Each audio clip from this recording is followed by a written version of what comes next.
ہم بھی تنقید کر رہے ہیں کہ پوری دنیا میں ہمارا مذاق اڑ رہا ہے، کیونکہ لاکھوں لوگ تو انہوں نے مروا دیے.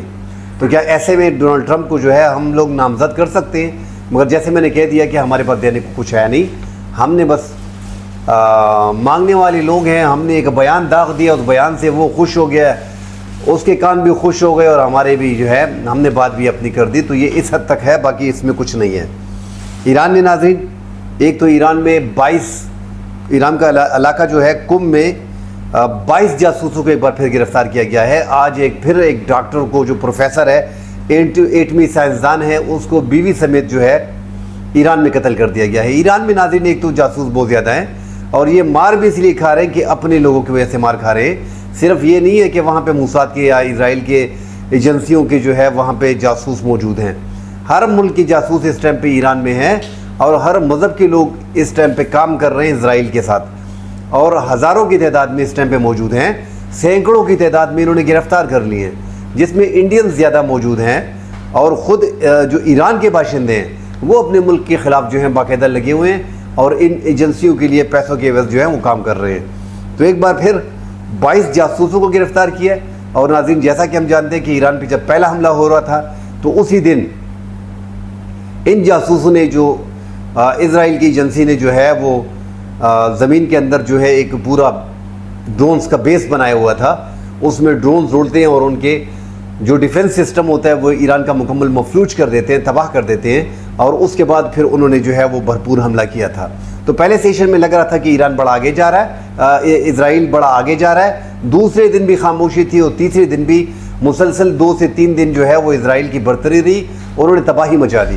مگر جی اب ہم دیکھ رہے ہیں کہ آج جو بڑا حملہ کیا ہے، کل جو سب سے بڑا حملہ کیا تھا، ایران نے تباہی پھیر دی. ان کے تمام تر شہر کو تقریباً ان کے بڑے جو فوجی اڈے ہیں ان کو تباہ کیا ہے، جو ایجنسیز کے دفاتر ہیں ان کو تباہ کیا ہے، جو ان کے دیگر نیوکلیر پروگرام کے حوالے سے تھے ان پہ جو ہے وہ تباہی پھیر دی ہے. ان کی جو ریفائنری ہے ان کو تباہ کیا ہے، تیل کی کمپنی ہے ان کو تباہ کیا ہے. تو زیادہ تر تباہی جو ہے وہ ایران کے بیلسٹک میزائل نے مچائی ہوئی ہے.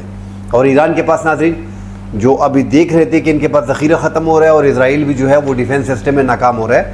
تو ایسا لگ رہا ہے کہ ایران کے پاس جس طرح خبریں آ رہی ہیں، جس طرح انہوں نے کہا تھا کہ ہمارے پاس 28,000 کے قریب جو ہے وہ بیلسٹک میزائل وغیرہ کا ذخیرہ موجود ہے. اور اس میں جدید جو میزائل ہیں ابھی تک تو وہ ہم نے استعمال ہی نہیں کیے.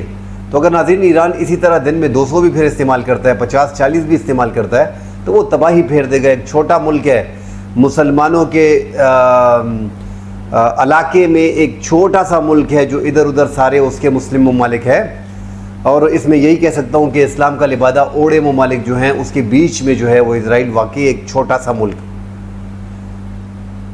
اب اس کا مقابلہ جو ہے جس کی 9 ملین تقریباً آبادی ہے، 90 لاکھ تقریباً 90-95 لاکھ ان کی آبادی ہے، اور زیادہ خرچہ ان کا ڈیفنس پہ ہوتا ہے. دنیا کے بہترین ڈیفنس اس کے پاس ہے، 3-4 ایرو 3 اور پیٹریاٹ، یہ سارے نظام تھاٹ، یہ سارے جو ہے اس ٹائم پہ اسرائیل کے پاس ہیں. مگر وہ کارآمد ثابت نہیں ہو رہے، کیونکہ جو بیلسٹک میزائل وہ استعمال کر رہا ہے، ایران کی طاقت بیلسٹک میزائل ہے.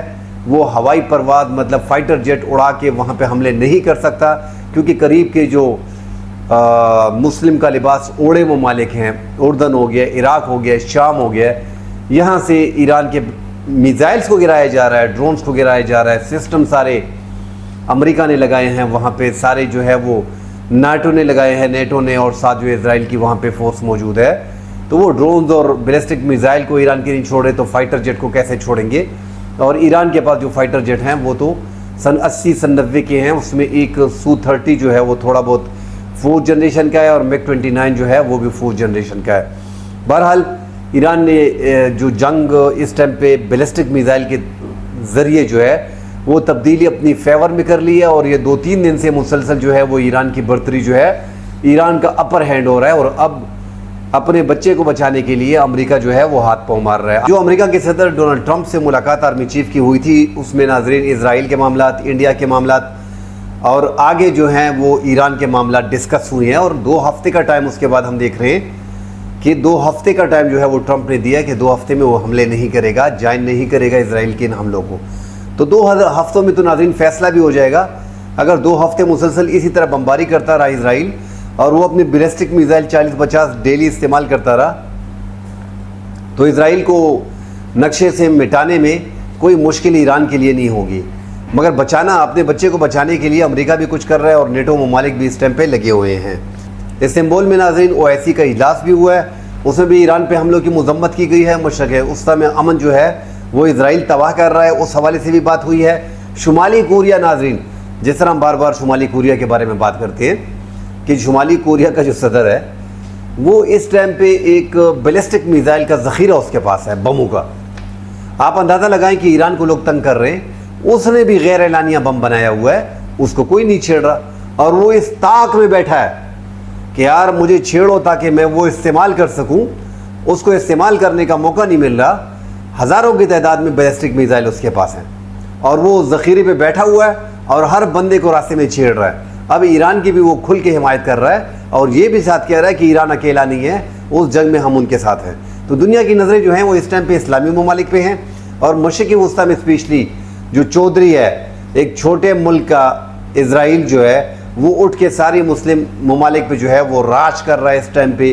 اس کی چودراہٹ جو ہے وہ ایران نے تقریباً قابو کی ہوئی ہے۔ اگر ایک آدھ اسلامی ملک جو اس ٹائم پہ اسرائیل کی مدد کر رہا ہے، اگر وہ کم از کم اس ٹائم پہ ایران کی مدد کرتے، اردن، عراق اور شام سے کم از کم ایران کے حملے کنٹرول نہ ہوتے، جو ایران بیلسٹک میزائل فائر کر رہا ہے، جو ایران ڈرون بھجوا رہا ہے 136 شہید، اگر اس کو کنٹرول نہ کیا جاتا اور یہاں سے نہ گراتے تو میرے خیال میں آج جنگ ختم بھی ہو چکی ہوتی۔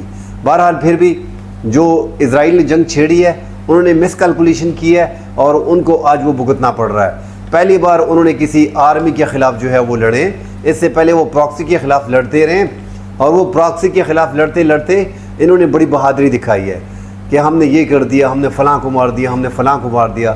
ایک ایران کی آرمی ہے جو دنیا کے پہلے 10-15 ممالک میں آتی بھی نہیں ہے، اس کا آپ مقابلہ نہیں کر سکتے جو آپ نے کہا تھا کہ ہماری ایجنسی دنیا کی نمبر 1 ہے اور ہم جو ہے ایک بڑی طاقت ہیں۔ آپ اس کا مقابلہ نہ کر سکے تو پاکستان اور دیگر بڑے ممالک کا آپ کیا مقابلہ کر پاؤ گے؟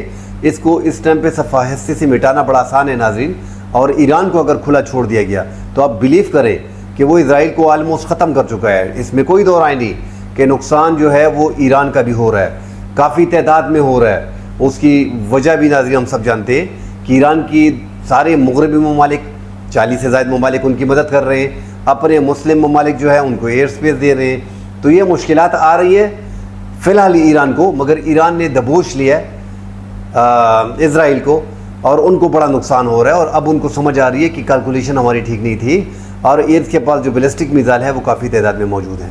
کل ناظرین انشاءاللہ اگلے پروگرام میں حاضر ہوتے ہیں، ڈیٹیل سے بات کریں گے۔ فی الحال کے لیے اجازت دیجیے، اللہ حافظ۔